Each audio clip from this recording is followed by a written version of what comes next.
यदि किसी धन को पहले 2 वर्ष के लिए 2% वार्षिक दर से, अगले 3 वर्ष के लिए 3% वार्षिक दर की दर से तथा अगले 4 वर्ष के लिए 4% वार्षिक की दर से लगाया जाता है, तो उसे कुल 58 रुपये व्याज प्राप्त होता है। तो मूलधन पता है, आता सिंपल असतं. व्याज किती आहे?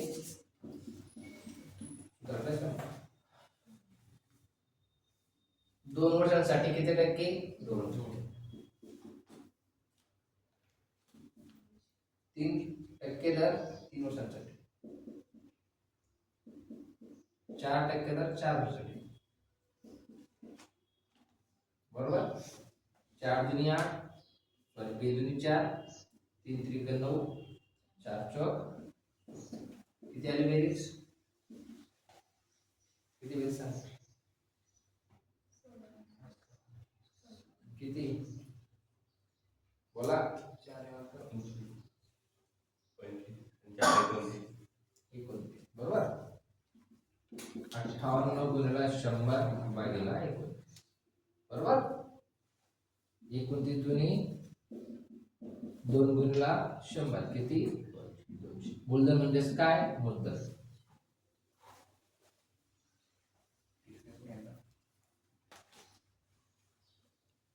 बघ 600 गुणिले तर किती आहे? आपल्याला दरच काढायचं आहे म्हणजे ना. बरं, आपल्याला दर काय काढायचं आहे? ए ने बी को 600 रुपये जो दर गैस मानो किती वर्षासाठी? 2 वर्ष भागिले 4. बरोबर. 0 गेला 0 गेला 0 गेला 0, 7 दुनी 12, 12 आहे. 12 का सारा था. सी को 150 रुपये दर एक्स मानो किती वर्षासाठी? 4 वर्ष भागिले. ठीक आहे. 25 चौक 100, 25 सर 150, 4 गेला 4, 7 गुणा किती? 6. उधार दिए और दोनों से 90 रुपए का सरल प्राप्त किया, तो ब्याज की दर क्या? 12x अधिक 60 किती? 18 गुणिले 3000 का भागिले 18 पंचे 90. व्याज किती आला?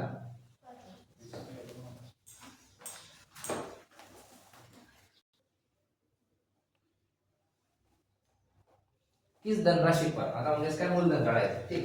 आता जे काढायचं ते सूत्र बघा. मूलधन बरोबर 100 गुणिले व्याज भागिले मुदत किती आली आहे? 4 वर्ष म्हणजे समय भागिले दर. ठीक आहे. समजते? जे काढायचं सूत्र लिहून घ्यायचं. आता सूत्रातलं 100 व्याज किती सौरभ? 500. बरोबर. समय किती आहे? 4 वर्ष. समजते? दर किती आहे? मांडे समजते? 25 चौक बरोबर. 5 5 आता 5 गुणिले 500, 5 5 200. धनराशी किती असेल मग? 2,500 असेल.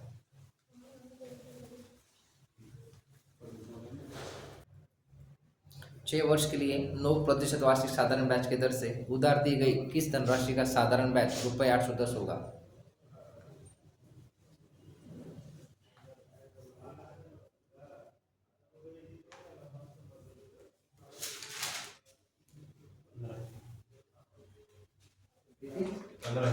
बेस्ट.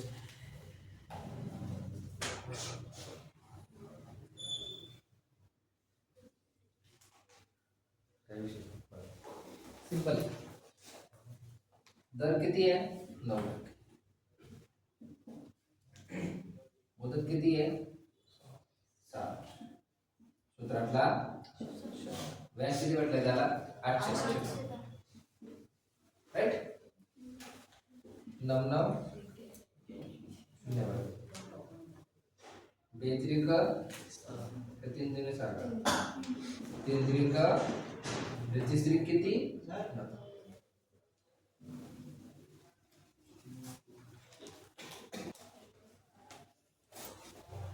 मांडणी समजते ना 3×9 आलेलं आहे का?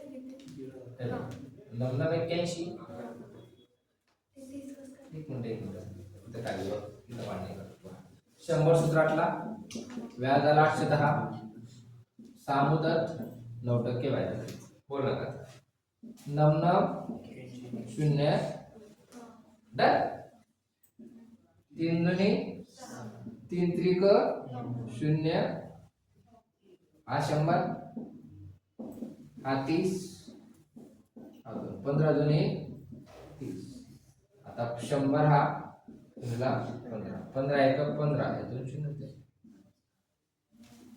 सेपरेट मांडणी घोषित करायची उत्तर येऊन जातं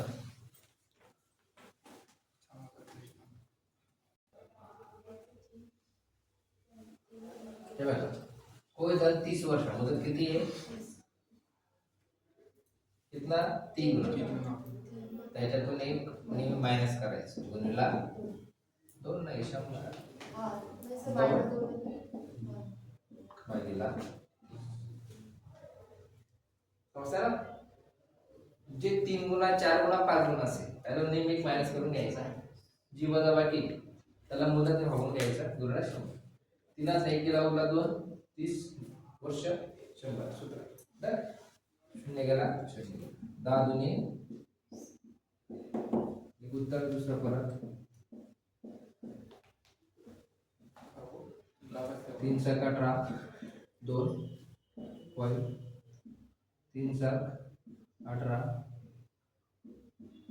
3 7 18 म्हणजे किती 6.6 हे पण बरोबर आहे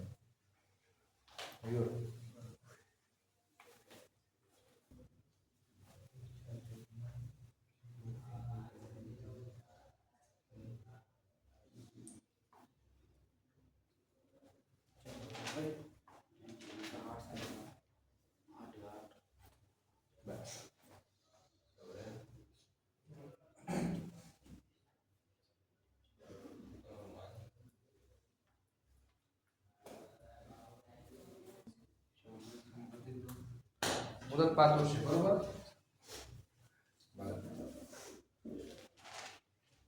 किती गुणा 5 त्यातून एक मायनस करायचं किती 4 पाहिजे गुणिला 100 राईट हिसाबाचा किती 100 आता 4 गुणिला 20 जर 8 होत असतील तर तुम्ही भरती करून सोडून द्या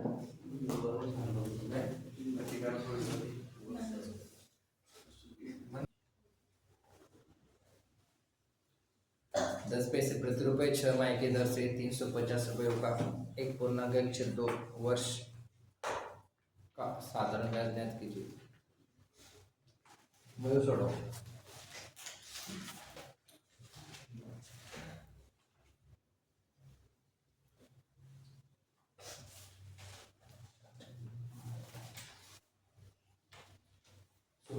बघा इथे तुम्हाला दोन गोष्टी प्रॉब्लेम येतात समजा एक 6 माही वाला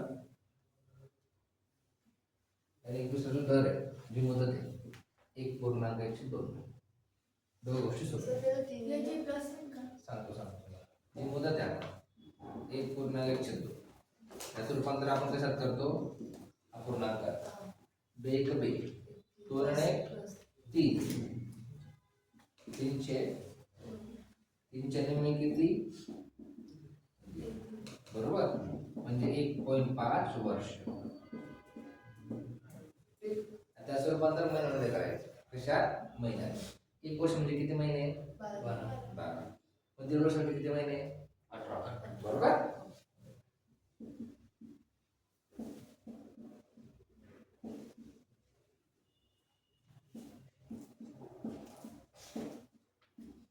मला सांगा व्याजचा दर कसा आहे 6 महिने काय हो 6 असू दे मागचे 18 महिने असतात त्या 18 ला भागायचं 6 समय म्हटले ते ठीक मुदत किती 3 आणि 5 सूत्र साधारण व्याज विचारलेलं आहे. दर गुणिला मुद्दल भागिला 100. मुद्दल किती आहे? 350. मुदत किती आली? दर किती आहे? 10 भागिला 0 गेला 0. आता कॅन्सल, आता कॅन्सल. 35 गुणिला 3. 3 5 आजच्याला 3 3 9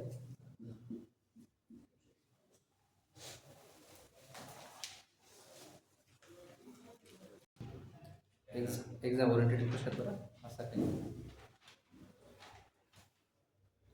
प्रत्येकाला स्टेटस मेंटेन ठेवता आला पाहिजे. बघा आता क्षमय भाव किती केला? 2.5 वर्ष. बघा आता क्षमय म्हटलं तर विषय तुम्हाला सांगितलं मागच्या उदाहरणात 2.5 वर्ष म्हणजे किती महिने? 30. बेस्ट. 2.5 म्हणजे कसे बघा, 2 गेला असं सर ना. काय 2 2 4 4 आणि 2 2 4 4 आणि 5 किती? 5 च्या नेहमी किती? 2.5 म्हणजे किती? 2.5 वर्ष. 2.5 वर्ष म्हणजे किती महिने? व्याज दर काय? 6 महिने. 6 पंचे 30. आता मूलधन किती आहे? 2,000.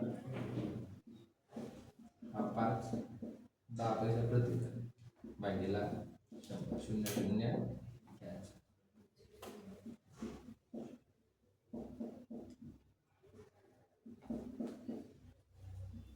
5 100 100 1 100 0 0